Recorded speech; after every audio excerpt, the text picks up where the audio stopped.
पावस उणो आहा, वर्सा भाशेन पावस ना. ज्या वर्सा पावस चड पडटा तेन्ना पीक बरी पिकता म्हणटाले जाणटेले सांगताले. पावसाचेर राहा म्हणून. म्हळ्यार ह्या वर्सा पावसूय ना आनी तुफान ना. त्या खातीर गोवोरमेंटान कितें करपा जाय, 60 दीस पळय आसा स्टार्टींग ते 90 दीस करपा जाय पॅन. आतां पळयल्यार प्रत्येक नुस्त्याचो गाबोळी आसता ती तर ब्रिडींग करूंक ना.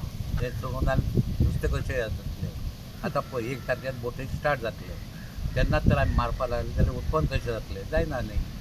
म्हळ्यार त्या खातीर 3 म्हयने पूण हें दवरपा जाय पॅन गोवोरमेंटान. पण कांय जावंक ना ह्या वर्सा. तुफान जालें ना कितें इफेक्ट जातलो, कमी जातलो? जर तुफान जायना जाल्यार नुस्तें तडी येयना, नुस्तें भायर आसता.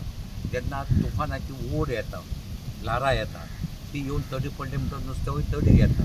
आनी जेन्ना पावस चड पडलो काय तें गोडे पाणी आसता, सायें पाणी पावसाचें, तें भायर गेलें काय नुस्तें तेका धांवून येता सायें पाणयान तडी. तें येवंक शकचें ना, कमी जातलें कमी जातलें नुस्तें.